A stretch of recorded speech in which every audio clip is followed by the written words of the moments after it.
Hey, all you cool cats and kittens, it's Mrs. Peterson here.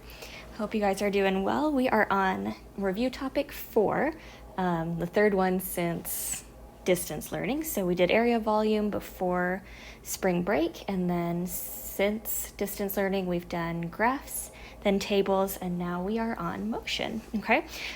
Before I do problem 1 with you, I would like to go over a few things from the example and hopefully make all of that clear. I wanted to first talk about part C on the example. It said, is the particle moving towards the origin or away at t equals 5? And the key for the example basically said, we'll look at velocity and position, and if they have the same signs, you're moving away from the origin, opposite signs, you're moving towards the origin. Just wanted to clear that up a bit and hopefully convince you completely on that. Let's say that position and velocity are both positive, okay? So let's assume position is positive and velocity is positive. Both are greater than 0. So what would that look like for our little particle here? Let's say this is the origin, okay? Well, if position is positive, what does that mean? Let's say position is 3. That means our particle is right there at positive 3, okay? If our velocity is also positive, that means our particle is moving to the right. So you can see if both position and velocity are positive, our particle is moving away from the origin. And the same would be true if they were both negative, right? Okay, let's take a look at if they have opposite signs. For example, let's say position is negative, but velocity is positive. What would that look like? So here's our number line.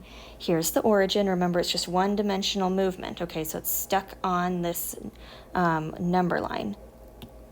So if position this time is negative, like if it were negative 3, our little particle would be right there. But if velocity is positive, it'd be moving to the right. So see how our particle is moving towards the origin this time? And the same would be true if position were positive, but velocity were negative. It would also be moving towards the origin, okay? So check the signs of position and velocity here. Same signs, they're moving away from the origin. Opposite signs moving towards the origin, okay? And this is definitely one, again, I have no clue if there will be a motion problem this year or not, but this, I think all your examples honestly would be great to have handy as you're taking those 2 FRQs, just so you have these for reference, okay? All right, let's take a look at the example part G and N. G talked about total distance, and N talked about displacement. So what is the difference there? Well, the definitions I gave, total distance, I said essentially that was the integral from A to B of speed, right? The absolute value of velocity. So notice you would never get a negative answer for total distance, right? But displacement, the definition I gave you there was essentially the integral from A to B of just velocity. And of course, integrals without absolute values could certainly give us a negative answer. So displacement can be positive, negative, or 0. Okay, so let's talk about what is the difference there. Well, let's say that here's the high school and here is Starbucks. Obviously, a coffee cup there. And let's say they're about 1.5 miles apart, right? Okay, and they're pretty much on a straight line. So let's say that moving, let's say if we start at Union and go to Starbucks, that's moving forward, and then coming back to Union, that would be moving backwards, okay? So I'd have a positive velocity and then a negative velocity. So I'm gonna start at Union, go to Starbucks, and then come back to Union. What would my total distance traveled be? My total distance traveled would be 3 miles, right? But what do you think the displacement would be? So your displacement is how far are you from where you started. My displacement in this case is 0. Okay? Here is what the graph of velocity looks like. So here's velocity, here's time. So I moved forward and then backward. So I had a positive velocity and then a negative velocity, but both areas would be 1.5. It's just that the second area sits below the x-axis, right? So if I were to add these areas, I'd get 3. But if I were to take the area above the x-axis minus the area below the x-axis, I would get 0 miles. Okay, so that's the difference between total distance and displacement, and I just want to make sure that you feel good about those. Okay, all right, let's move on to problem 1. This is 2017 question 5.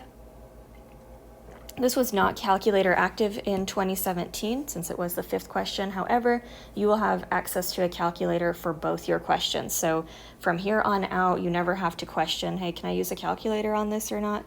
The answer is always going to be yes, you can use a calculator. Okay? All right. So let's take a look. It says 2 particles move along the x-axis. For time between 0 and 8, the position of a particle p at time t is given by x sub p of t. While the velocity of particle q at time t is given by v sub q of t. Particle q is at position x equals 5 at time t equals 0. Okay, please don't freak out with the subscripts, okay? They're not trying to scare you, I don't think. They're just trying to be more specific and saying x of p, like this is the position of particle p, and the reason we use x for position is because typically they're traveling along the x-axis, so that is a horizontal movement. Okay, similarly we've got v sub q, in other words the velocity of particle q. Okay, so 2 particles, particle p, and they gave us the position for that, and particle q, and they gave us the velocity for that. Okay, so part A, it says for time 0 to 8, when is particle P moving to the left? Okay, well, what function tells us which direction we're moving? That would be velocity, right? So I essentially want to know the velocity of particle P. That was not given, but we know that velocity is the derivative of position. So if I take the derivative of particle P, I can get the velocity of particle P. So let's take a look at x sub p. Any special rules there when I take the derivative?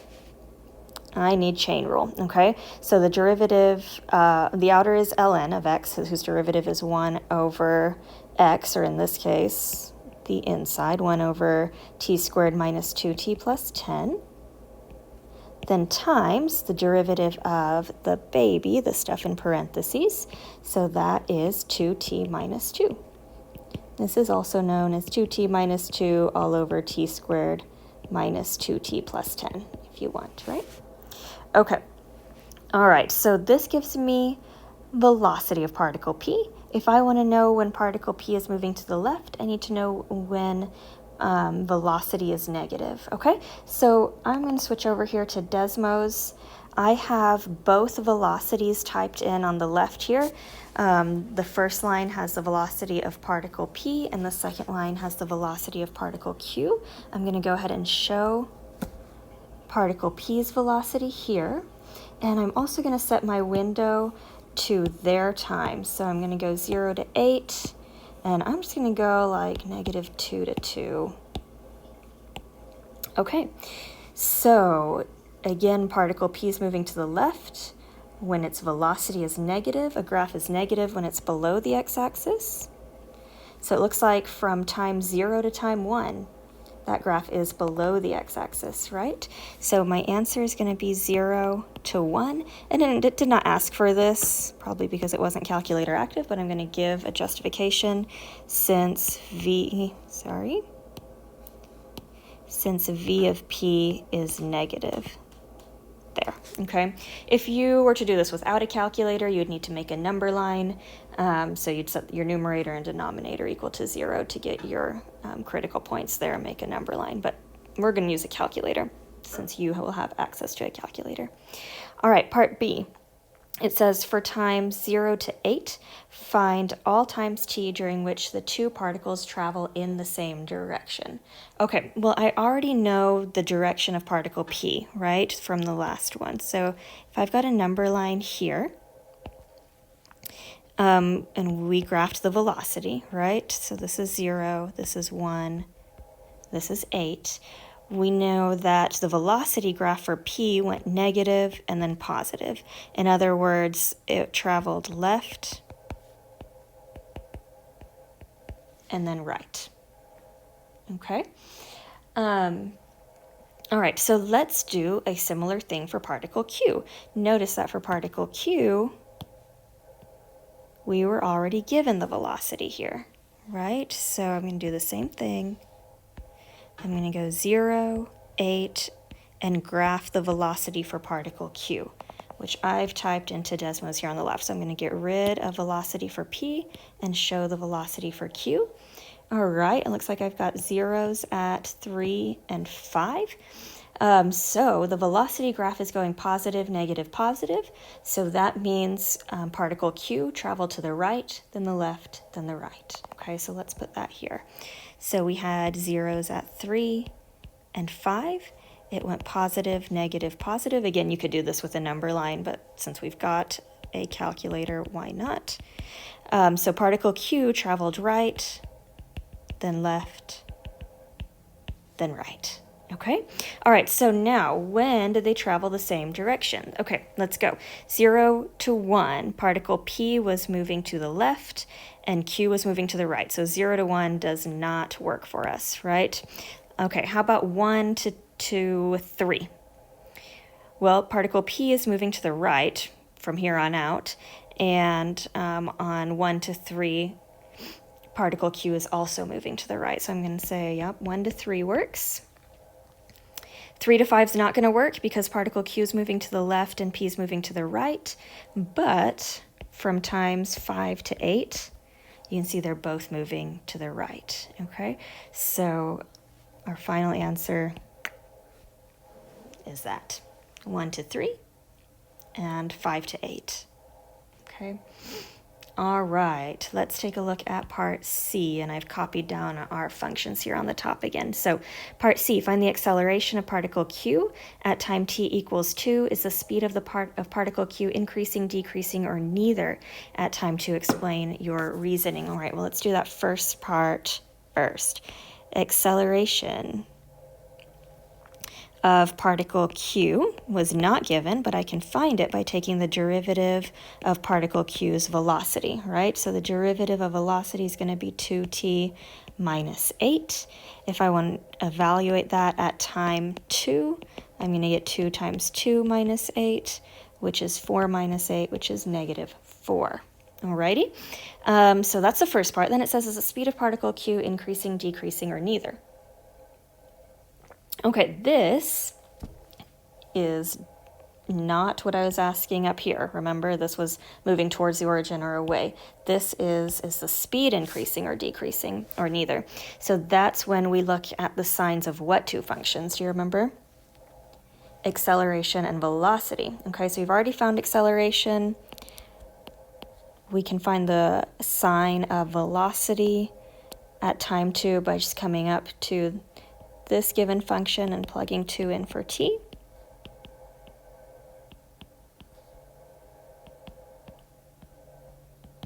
So you get 4 minus 16 plus 15. All right, so we've got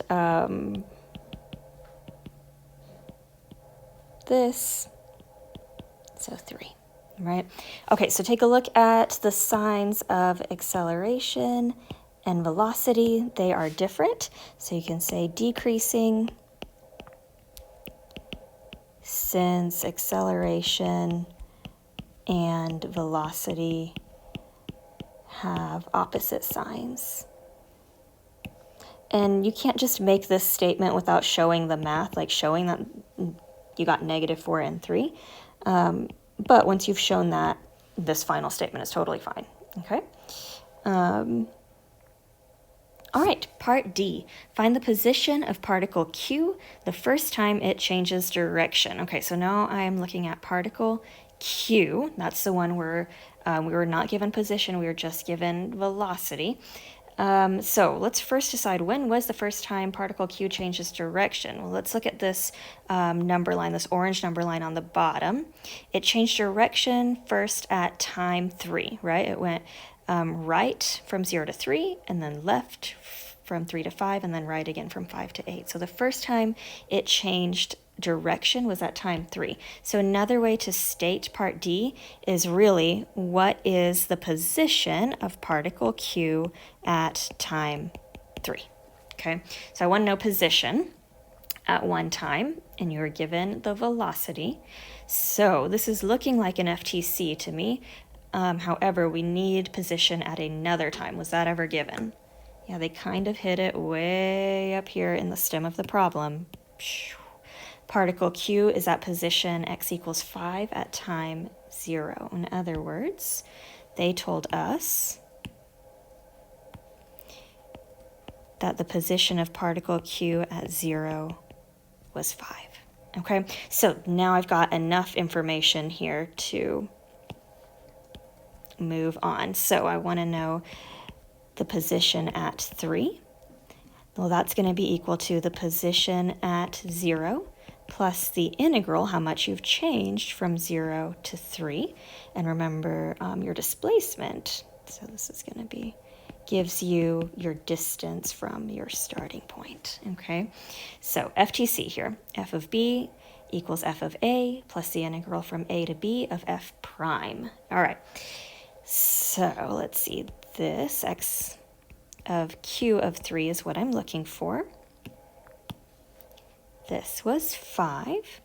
And then this integral, I'm going to go ahead, if you've got an 84, you can go math 9 there.